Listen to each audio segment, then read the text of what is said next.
구독자분들의 부의 사다리를 제공해 드리겠습니다. 안녕하세요. 부의 사다리입니다. 네, 오늘은 10월 26일 수요일 장마감 후에 EM 플러스에 대한 영상 올리도록 하겠습니다. 네, EM 플러스 오늘도 하락을 했습니다. 예견된 수순이었고요. 가끔씩 이렇게 제가 EM 플러스가 갑자기 폭등을 해서 영상을 올리는 그런 사람도 아니고 과거부터 EM 플러스에 대해서 영상을 올렸던 사람인데, 이렇게 상승을 했을 때 제가 리스크 관리를 해야 된다라고 말씀드리면은 가끔씩 튀어나와 가지고 이제 저점이네, 차트를 볼 줄 모르네, 회사에 대해서 알지도 못하네, 이런 좀 의미 없는 말들을 쏟아부으시는 분이 계신데요. 그중에 한 분의 코멘트는 월봉을 봐라, 연봉을 봐라, 바닥인데 차트를 잘못 본 거 아니냐라고 얘기를 하시더라고요. 그래서 한번 보겠습니다. 월봉을 봤을 때 어디서 여기가 저점이라고 생각하시는지 이해가 안 가거든요. 네, 그냥 올랐다 떨어졌다 올랐다 떨어졌다고. 그리고 2018년도와 그다음에 2019년도에 상승했던 재료가 다 다릅니다. 제가 알기로 2018년도는 암사멸이고요, 2019년도는 그래핀입니다. 이때 짐 노조스를 사회이사로 선임하면서 국일 제재와 함께 급등을 했던 시기고요.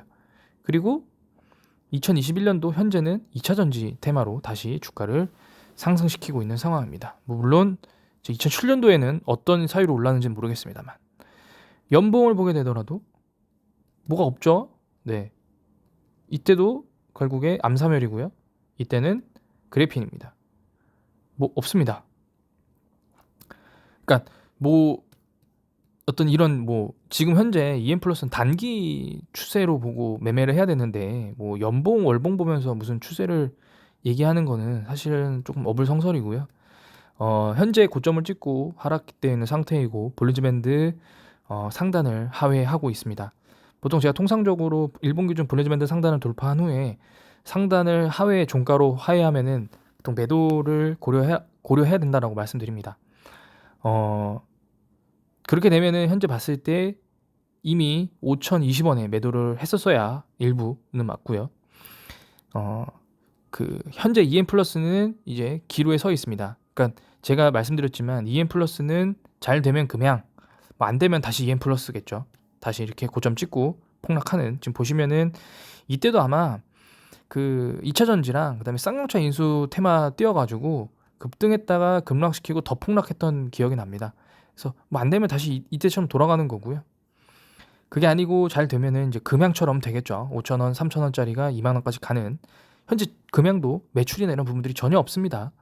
그럼에도 불구하고 주가가 2만 원 갈 수 있습니다. 근데 다만 EM 플러스는 워낙 시비를 많이 발행하는 회사로서 조금 시장에서 어떤 이 물량들을 다 잡아먹고 올라가려면 쩐이 더 필요한, 그리고 아무래도 또 시비 전환사채에 대한 리스크가 있기 때문에 사실은 조금 다른 위치에 있는 종목이긴 합니다만, 어쨌든 잘 되면 금양.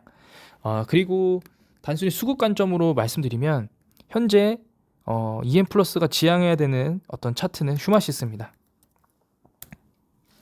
제가 휴마시스 영상 그때 경영권 분쟁 나왔을 때 말씀드렸거든요.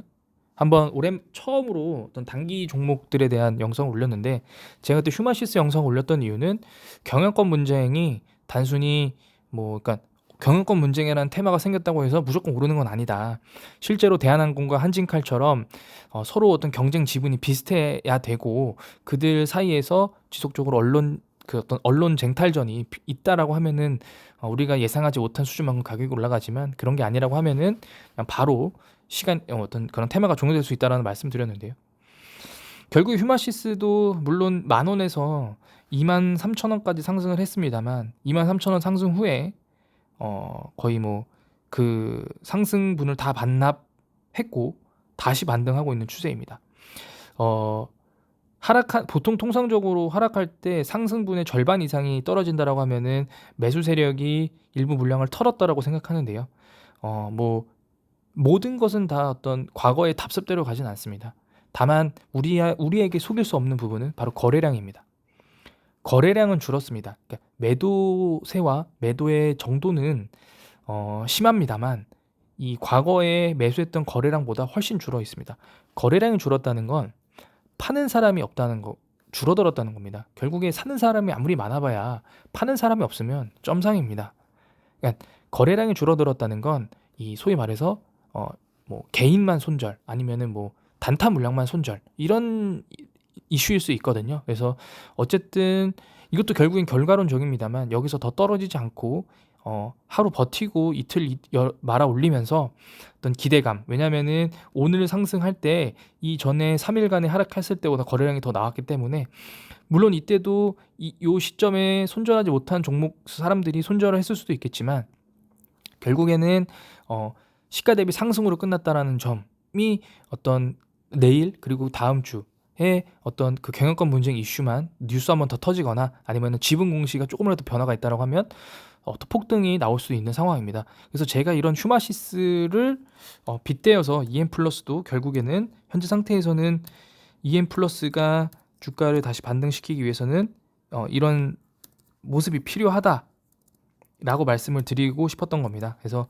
EM 플러스는 조금 더 지연되어 있는, 그러니까 한 내일 정도, 내일이나 내일 모레쯤, 그래서 만약에 이 종목이 4천 초반대까지 떨어진다라고 하면 그때는 좀 소위 말해서 줍줍의 기회가 될 수도 있겠습니다만 결국에 뉴스에서 지난번에 보셨듯이 11월 달에 양산을 하겠다라고 하는데 사실 보통 양산을 한다라는 거는 계약을 맺고 양산을 하게 되는데 아직까지 계약 공시가 나오지 않았기 때문에 사실은 뭐 계약 공시를 보고 매수를 하는 것이 가장 안정적입니다만 어쨌든 현재 상태에서는 뭐 어떤 이런 수급과 어떤 수급과 어떤 그 테마에 의해서만 지금 움직일 것이라고 생각됩니다. 그리고 과거에 2차전지 처음 뉴스 나올 때 기타 범위들이 계속 매수를 했다가 고점에서 털었거든요. 근데 그 남은 물량들이 지금 다 턴 것으로 보여집니다. 이렇게 대량 매도 한 번씩 나왔잖아요. 그럼 결국에는 지금 손바뀜이 이미 일어났다라는 건데 그러면 그 다음 주포가 누군지에 따라서도 주가를 다시 얼마나 끌어올릴 수 있는지 또 상당히 관건이라고 생각합니다. 현재 상태에서는 뭐 개인이 주포일 가능성이 높습니다만 왜냐면은 이렇게 한번 크게 올랐을 때 개인이 순매수가 왔거든요. 물론 고점에서 기타 범인이 대량 매도를 한 걸 수도 있습니다. 다만 현재 상태에서 내일이나 내일 모레의 주가가 그래도 뭐 큰 폭으로 하락하지 않고 4,300원이나 이 정도 유지를 해준다라고 하면은 한번 다시 한번 반등의 기회를 노릴 수도 있습니다만 그게 아니고 추가적인 어떤 거래량이 줄면서 하락을 한다라고 하면 현재 상태에서는 또 다른 기회를 엿봐야 되는 그런 상황이 오지 않을까라고 생각합니다. 그래서 뭐 이미 제 영상을 EM 플러스를 과거부터 꾸준히 보셨던 분들은 익절하실 분들은 이미 익절하셨을 거고요. 그리고 뭐 홀딩하실 분들은 그냥 현재 주가가 더 떨어져도 지속적으로 홀딩하실 겁니다. 단기 트레이딩 2, 3일 내로 매매하실 분들은 사실은 이 종목은 들어오시면 안 되는 거고요. 현재 상태에서는 EM 플러스가 어느 정도의 지지를 해주느냐, 과연 4,000원 미만까지 갈 수 있느냐라는 부분이 상당히 관건이라고 생각합니다. 네, 오늘 영상은 여기서 마치도록 하겠습니다. 시청해주셔서 감사합니다.